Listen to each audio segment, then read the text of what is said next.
JazzTime.com is an online store that buys, sells, trades authentic luxury watches. We make these videos so our customers can easily choose the best watch for themselves in the comfort of their own home. We offer the lowest price anywhere online. If you would like to know the price, simply click on the link in the description below. And if you enjoy our videos, we greatly appreciate it if you buy a watch from JazzTime.com. So today I'm going to be comparing the Rolex Daytona 116500LN white against the Rolex GMT-Master 2 Pepsi 126710 BLRO. I'm going to talk to you guys about the bezel, the dial, the case, the movement, the bracelet, try it on, and give you my thoughts. So let's dive right in. Let's talk about the bezel first. Now if you see here on the left, the Daytona uses a black ceramic bezel. Now they actually both use ceramic bezels, and the purpose of that is so that it doesn't scratch so much. Ceramic being much more scratch resistant. That doesn't mean you can't scratch it. I've seen bezels that have been scratched before, but in general they're much more scratch resistant if you compare them to their old stainless steel predecessor. The Daytona used to have a stainless steel bezel with black antique, and now it's actually black ceramic with white lettering. It's actually the reverse of that. But at any rate, this ceramic is an improvement over what it used to be, and it doesn't really scratch. It's actually called, on their website, a black monoblock serochrome bezel in ceramic with engraved tachymetric scale. All that means is this bezel is black, it's ceramic, and it doesn't really scratch. Now let's move over and compare that to the Pepsi, the GMT. Now this one actually also is going to be a ceramic bezel, but what's cool about it, as you can obviously see from this video, is that it's blue and red, and it's probably one of the most sought after Rolexes. Actually, both of these are probably the most sought after Rolexes. If you look at the bezel, what sets it apart and makes it so special is that the bottom part is red and the top part is blue. Anyone know why that is? Well, it's actually because this watch is designed to calculate time in both 24 hours. Okay, so let's take a look at that. You see where my thumb is covering, this is all blue. Well, presumably from 18, which is actually equal to 6 o'clock, until 6 a.m., it's blue, as in nighttime, you know? So that's why it's blue. And in the bottom, it's presumably, here when I'm covering my thumb, you see where it says 6 o'clock until 18 o'clock, which is actually 6 a.m. until 6 p.m., presumably light hours. Those hours are times that you're awake. So they designate that in different colors. You know, presumably this was a watch set by pilots to use, and so they had the separation of it. And it's a bi-directional, rotatable, 24-hour graduated bezel, two-color, red and blue, serochrome insert in ceramic, engraved with numerals and graduations. Basically, it just means it's ceramic bezel and it's blue and red. That's what you got to remember. I'm going to go ahead and move that bezel for you. Okay, it's actually bi-directional, as I said earlier. So if you compare those side by side, they're basically both scratch resistant, and they don't fade, and they look really nice, which is probably one of the reasons why they're both so sought after. Now let's talk about the case. Now the case is what houses the movement inside, okay? Now immediately, I'm going to hold them up side by side like this. You'll notice, what do you guys notice about these cases? Okay, now the case on your left, which is the Daytona, is actually 40 millimeters. Now 40 millimeters is from my thumb to my index finger. And the GMT is also 40 millimeters. But what do you guys notice about the case? It's using a monoblock middle case, screw down case, back and winding crown. It has an Oyster case, Oyster steel case, and it's 40 millimeters. Blah, blah, blah. Basically, what I would take out of this is that if you look at the lugs, which is what my finger is pointing to, where a watch connects with the band, it's very thin. You see that? And if you compare that over here to the right, which is a GMT, it's also using a 40 millimeter case, but the lugs are much thicker. You guys see that? I mean, that's pretty obvious, right? Thin lug, thick lug, and that's basically the takeaway there. Now let's take a look at them with a side profile. Now I want to say they're something like 12 millimeters in thickness, and if you look at them side by side, I'm trying to hold them for you. They pretty much look at the same thickness, and I believe they are. I want to say it's like either 11, or I think maybe 11 millimeters, I believe is the thickness, something like that. So it's really comfortable. Now, if you just look at them side profile like this, the Daytona with these curved lines, you see how it's like curved on the bezel more, and this GMT is more like a sharper line. It actually makes the GMT look a lot bigger. Or at least in my opinion, it does. I mean, if you hold them side by side, doesn't the GMT look a little bit bigger? It actually looks a little bit chunkier because of these, fat lugs. So that's what you could take away from it. Okay, now let's dive underneath and look at the movement. Now you can't see the movement. I have the Daytona in front of you. It's using a caliber 4130, and has a precision of plus minus 2 seconds a day after casing, and uses a paramagnetic blue parachrome hairspring and a bidirectional self-winding via perpetual rotor, and it has approximately 72-hour power reserve. Okay.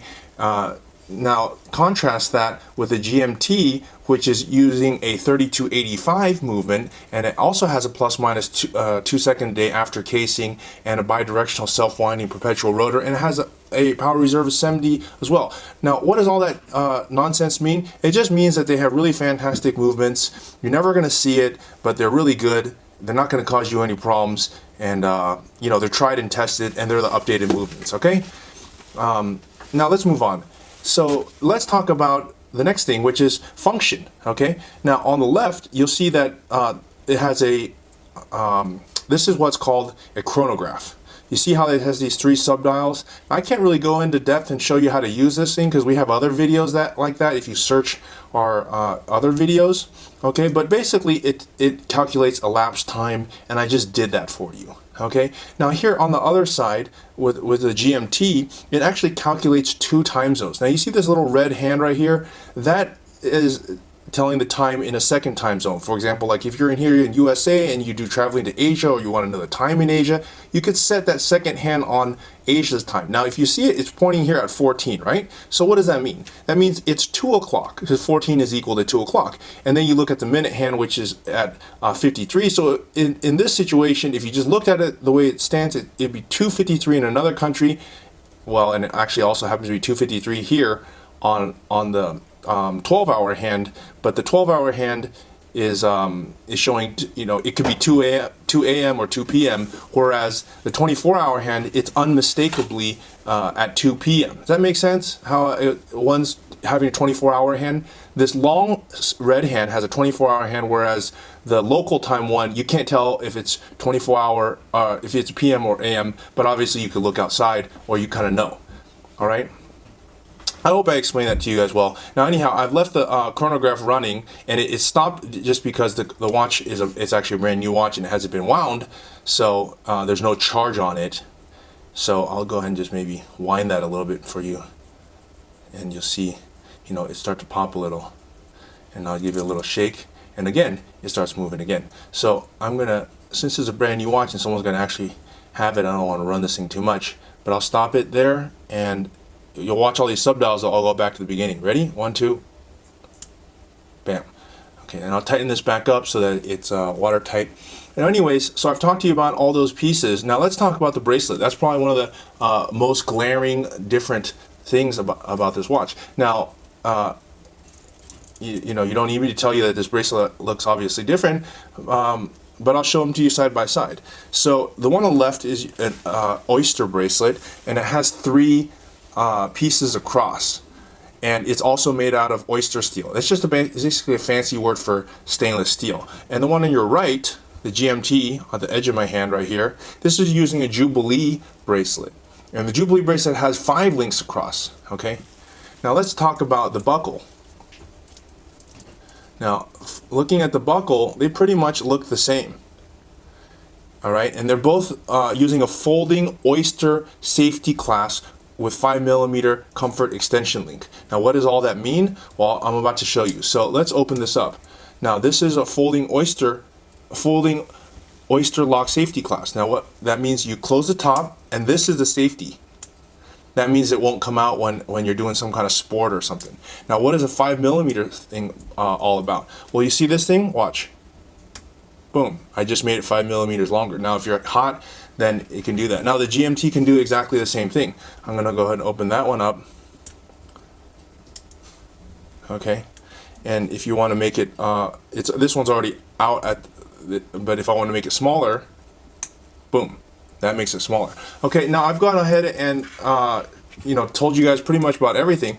Now, if you guys want my thoughts on it, I hate to say like both watches are great, but really both watches are great. We sell a lot of either of these, or both of them, I should say, at jazztime.com, and we actually sell it for the lowest price anywhere online. So now it's time for me to give you sort of my opinion on either. Now, you really can't go wrong with either watch, because the Daytona, as you see here, it's a very beautiful watch. It's actually iconic. Almost everybody who sees it knows what it is. It's coveted, and I also really like that it can do calculate elapsed time. For example, if you're waiting somewhere, or you have to be somewhere in exactly 7 minutes, or whatever. Sometimes you always have to check the time to see how much time has elapsed, and this one does that, and it does so very precisely with these chronograph functions. And I actually also like, it's actually one of the most complicated looking Rolexes with these subdials, and I love that they've updated with this ceramic bezel, which now makes it like almost scratch proof. Stainless steel, you can buff out any scratch, and now with this ceramic bezel,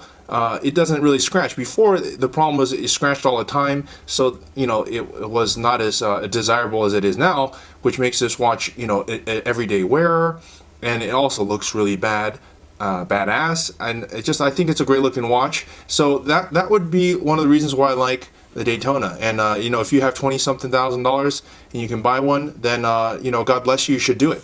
Now, if I had to compare that with this GMT over here on that I also have on, now I actually also really like this watch. And as I said, you can't really go wrong with buying either of these watches. Now this GMT, what I like about it, well, it tells second time zone, and for me that's kind of important. I like to know the time zone in, for example, Asia or Europe when I'm in America, or vice versa, and that's really cool. And I gotta say, I actually do really like this Oyster or Jubilee bracelet. To me it's different. I mean, how often do you see a sports watch with a Jubilee bracelet? And to me that's really cool. It's something different, and if I'm wearing a really expensive watch, I want to have something special about it. And what is special about this watch, first of all, is that it's red, and I don't know of any other Rolex watch, or very many watches in general, that have red. And so I really like that about it. I also like this Jubilee. I think it really makes the watch pop. It makes it undeniable, and then also tells the second time zone. And I think those things are all like valuable things that really make a case for this GMT. And not to mention, that it's really desirable. In fact, both of them are really desirable. So it's kind of hard to say on that front. But if I had to choose which one, it'd be a really hard toss-up. It depends on whether you like this function of telling second time zones, or you like being able to calculate elapsed time on the Daytona. That's what it comes down to for me. Tell me, what do you think? Leave a message in the comment section below, or send us an email, write us, or call us if you want to buy this watch. Thanks. If you want to find out more about the watch you just saw in the video, you can just click below on Show More to see the full description. Then you can check the link next to Model as seen in video, click on it, and you will get to the proper page where you can see all the details. If you're watching on a mobile phone, you have to click on the arrow down on the right hand side below the video to see the full description. If you like this video, please give us a thumbs up. If you would like to share this video with your friends, you can use the share button below and share it on any platform you like. If you have questions, constructive feedback, want to tell us about some mistakes or misspeaks, just write a comment below.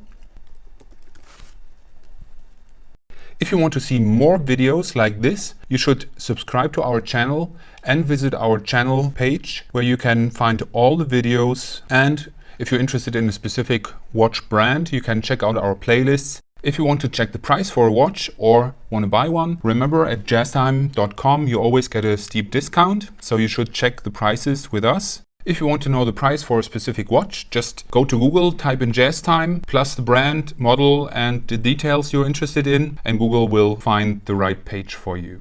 Thank you for watching.